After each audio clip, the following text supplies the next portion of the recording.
কিরে বান্দা, এখানে তুই আইলে কেন জাহান্নামের বারে? তোর কাছে কি নবীরা যায় নাই? উলামায়ে কেরাম যায় নাই? আল্লাহ গেছিল। বান্দা কি বলবে? গেছিল যে এটা বড় আয়াত আল্লাহ নিজে বলেন, قالوا بلى قد جاءنا نذير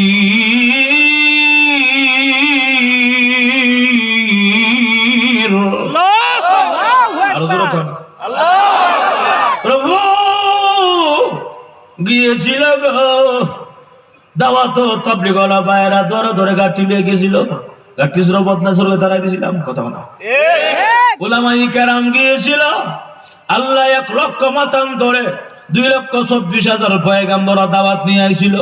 আর মনে করতাম মিশা কথা কয়, কথা বলা আমার কথা না, আল্লাহ ফরমাইশ দিজি কয় فكذبنا وقلنا ما نزل الله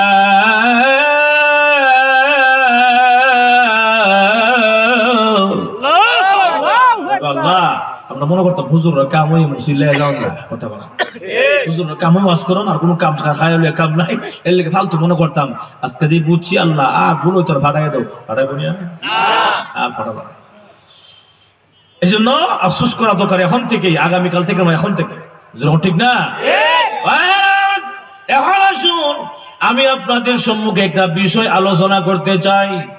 আপনাদের মাদ্রাসার মুহতামিম সাহেব আগেই বলেছেন একটা বিষয় আলোচনা করার জন্য এবং দিয়েছেন সূরা আর রহমানের আলোচনা। আসুন সরাসরি আয়াতে ঢুকে যাই। আল্লাহ বলেন আর রহমান, পরম করুণাময় যিনি, আল্লামাল কোরআন, মানুষকে কোরআন শিখাইলেন যিনি, আর রহমান খলাকাল ইনসান, পরম করুণাময় যিনি, মানুষকে সৃষ্টি করলেন তিনি, আর রহমান আল্লামাহুল বায়ান, পরম করুণাময় যিনি, মানুষকে কথা বলার বাকশক্তি, বর্ণনা, বয়ান, শিক্ষা দিলেন তিনি, উনি হলো আল্লাহ রাব্বুল আলামিন। ঠিক না? মোটামুটি আমরা তর্জমা বুঝে লাইছি। এখন আসুন এই আল্লাহ পাক ঈশ্বরটা নাযিল করলেন কেন, আগে শানুল্লাহ বুঝালাই, তাহলে আলোচনা বুঝতে মজা লাগবে। শানুল্লাহটা হইল আল্লাহর নবী বিশ্ব নবী রাহমাতুল লিল আলামিন যখন এমন বর্বর যুগে আগমন করছেন, যেই যুগে মানুষের নিজের আপন কন্যা সন্তানকে জীবিত স্থাপন করে, এমন এক যুগে রাসূলকে দুনিয়া আল্লাহ পাঠাইলেন। সেই যুগের মানুষের হৃদয় এত শক্ত ছিল পাথরের মতো, সামনাসামনি দিনের বেলা হত্যা, রাহাজানি, কোন ধর্ষণ যা আছে সবকিছু। এই অবস্থায় এরা দেখে আল্লাহর ঘর খানায়ে কাবাকে তোয়াফ করে, খানায়ে কাবার ভিতরে অনেকগুলো মূর্তি আছে, মূর্তির সেজদা করে, আবার আল্লাহরও সেজদা করে।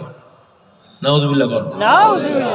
এবং তারা যখন তোয়াফ করে তখন একটা কথা বলে, লাব্বাইক আল্লাহুম্মা লাব্বাইক, লাব্বাইক লা শারীকা লাকা ইল্লা হাযিহিল আসনাম। যখন নাউজুবিল্লাহ। এর বাংলাটা হইলো, আমরা অনেক বাংলা বুঝি নাই, বাংলাটা হইলো আল্লাহ তোমার কোনো শরীকদার নাই, অংশীদার নাই আমাদের মূর্তিগুলো ছাড়া। নাউজুবিল্লাহ। এখন আস্তে কইলে বলেন আল্লাহ কজন? জোরে কোনা, কোন শরীকদার নাই। যাক, এখন এই অবস্থা, ওনারা তওয়াফ করে মূর্তিরও সেজদা করে, আল্লাহকেও সেজদা করে। রাসূল এই দৃশ্যটা খুব খারাপ লাগছে। রাসূল কয় না, আজকে থেকে তোমরা এক আল্লাহর সেজদা করবে, আল্লাহ ছাড়া কারোর সামনে মাথা ঝুঁকানো যাবে না, আল্লাহর সামনে কারোর সামনে সেজদা করা যাবে না, আল্লাহ ছাড়া কারোর সামনে মাথা ঝুঁকানো হারাম হারাম হারাম। এই ফতোয়া যখন দিয়ে দিল রাসূল, তখন রাসূল তাদের শত্রু হয়ে গেল। কথা বলা এখন কি কথা জানেননি? মুহাম্মদ আগে আসিল ভালো, মুহাম্মদের কাছে কোরআন নাযিল হয়েছে, এখন মুহাম্মদ খারাপ হয়ে গেছে। আছে না নাই? হুজুর এতদিন যা কইছিল হুজুর ভালো আছিল, এখন হুজুর যখন কোরআন থেকে কথা বলেন হুজুর খারাপ হয়ে যায় কথা বলে। যাক, এই অবস্থা আল্লাহ রাসূল ফতোয়া দিয়ে দিলেন আল্লাহ ছাড়া কারোর সাথে মাথা ঝুঁকানো যাবে না। বাস, এখন তারা ক্ষিপ্পে গেল, মুহাম্মদকে কেমনে ধ্বংস করা যায়, মুহাম্মদকে কিভাবে দুনিয়া থেকে, দেশ থেকে বিতাড়িত করা যায়, বিভিন্ন কলা কৌশল শুরু করলো। এইভাবে বেশ কয়েকদিন চলে গেল। এরপরে কিছুদিন পরে আবার আয়াত নাযিল হয়েছে, তোমরা রহমানকে সেজদা করো, রহমানের গোলামি করো। এখন তারা মুহাম্মদ তুমি না আগে কইছিলে তোমার আল্লাহ একজন, ওই রহমান আবার কোন আল্লাহ? কথা বলা মানে আল্লাহর নাম যে রহমান আর একটা আছে তারা জানতো এর লেগে হারা কয় তুমি বলছিলে আগে তোমার আল্লাহ একজন, আবার রহমান কোন আল্লাহ? তো রাসূল বলে আরে না, আমার আল্লাহর নাম একজন, আল্লাহ একজনই, কিন্তু আল্লাহর নাম অনেকগুলো আছে, আল্লাহর নাম অনেকগুলো আছে।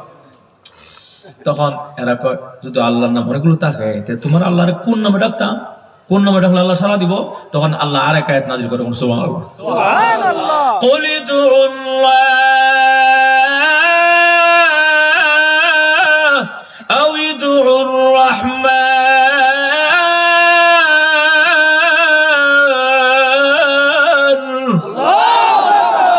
আল্লাহ জানাই দিয়েছে তোমরা আল্লাহরে আল্লাহ কয়ে ডাকো, রহমান কয়ে ডাকো, রহিম কয়ে ডাকো, সমাদ কয়ে ডাকো, সত্তার কয়ে ডাকো, গাফফার কয়ে ডাকো, যেই নামে ডাকো সেই নামে আল্লাহ সারাইয়া থাকে। সুবহানাল্লাহ।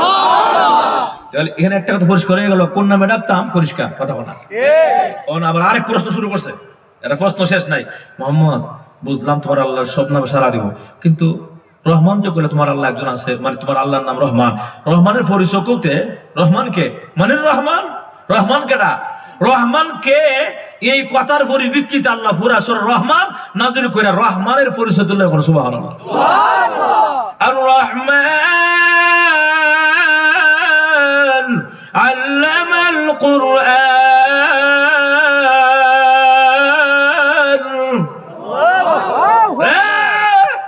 রিদানের গোষ্ঠীরা, নিমখরানের গোষ্ঠীরা রহমান চিনস না? রহমানকে?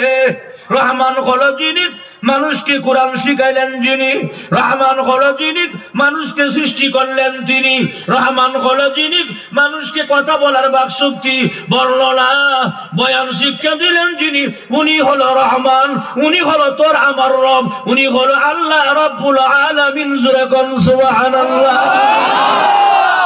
আল্লাহ এই আয়াতটা নাযিল কইরা পুরা সূরার মধ্যে আল্লাহ সুবহানাহু রহমানের পরিচয় খালি কইছে। সুবহানাল্লাহ, সুবহানাল্লাহ। এর লাগি রহমানটা মুফতাদা, এটা আপনারা বুঝতে পারবেন, এটা ইলমি কথা। রহমান মুফতাদা আর রহমান মুফতাদা। আল্লামাল কুরআন খবর আউয়াল, খলাকাল ইনসান খবরে সানি, আল্লামাল বায়ান খবরে সালিস। এই যে শুরু হইছে সব খবর, শুধু একটাই মুফতাদা, উনি আল্লাহ, আল্লাহ উনি রহমান। সুবহানাল্লাহ, জোরে বলেন সুবহানাল্লাহ। গেল তরজমা, গেল শানে নজুল। এখন আসুন ভিতরে যাই। আল্লাহ আর রহমান শব্দের পরে কি আনছেন? আল্লামাল কোরআন। খুব খেয়াল করেন, রহমান শব্দ পরে কি আনছেন? কোরআন। অথচ আমাদের দুনিয়ার সিস্টেম হলো, নিয়ম হইল, মানুষ আগে মার ঘর থেকে জন্ম হয়, একটু বড় হয়, পরে মক্তবে কোরআন শিখে। কথা বলা তাহলে আগে হইলো মানুষ, পরে হইলো কোরআন। কথা বলা আমাদের সমাজের দৃষ্টিকোণ থেকে আগে মানুষ সৃষ্টি হয়, পরে কোরআন শিখে, ঠিক না? কিন্তু এখানে আল্লাহ আগে কইছে কোরআন, পরে মানুষ। এই ফেসটা আল্লাহ কেন লাগাইছে? কথা বলা এই উল্টা পাল্টা কেন করলেন? এই কেন অবশ্যই রহস্য আছে না নাই? কারণ আছে না নাই? এই কারণটা উদ্ঘাটন করেন নাম হইলো তাফসীর। কথা বলা আর হুজুর এখন ঠিক কিনা? আসুন একটা করে বুঝি। আল্লাহ আর রহমান শব্দের পরে কোরআন শব্দটা কেন আগে আনছেন? এটা অনেকগুলো কারণ, আমি সব কয় টাইমটা মনে জানি না, আমি লম্বা করতাম না, আপনারা ভয় ভাই না আবার যখন ঠিক কিনা যতটুকু সময় আপনারা দিবেন আমারে।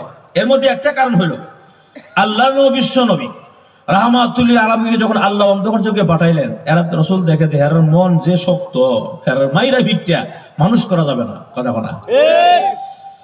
তা আল্লাহ কো রাসূল আপনি চিন্তা করেন না, ঘাবড়ায়েন না, খালি হেরা আপনি আমার কোরআন থেকে খালি তেলাওয়াত করে শোনান, এমনি আমি দিল পরিবর্তন করব। সুবহানাল্লাহ, সুবহানাল্লাহ। তাহলে এই কথার দ্বারা বোঝা যায় কোরআন মানুষকে অ্যাকশন করে। কথা কোনা কোরআন মানুষের দিলের পরিবর্তন হয়, কোরআন মানুষকে জান্নাতের পথে আগায়া দেয়, কোরআন মানুষের ঈমান বাড়ে। সুবহানাল্লাহ, সুবহানাল্লাহ। কোরআন মানুষের দিল পরিবর্তন কেমনে হয় একটু বুঝালাই অল্প সময়ে, অসুবিধা হচ্ছে তো না? কোরআন মানুষের অ্যাকশন হয় কেমনে? একজন আল্লাহর ওলি, মনে করেন যে আপনার মাদ্রাসা মুহতামিম সাহেব সভাপতি সব আজকে আবু বকর সিদ্দিক ভাই, আল্লাহ মানুষ, সামনে গোয়া ঠিক না, তে উনি মনে করেন যে বাজারে যাচ্ছেন, বাজারে গিয়ে অনেক সময় বাজার হাত করতেও না, মাদ্রাসা বাজার বোর্ডিং তাহলে বাজার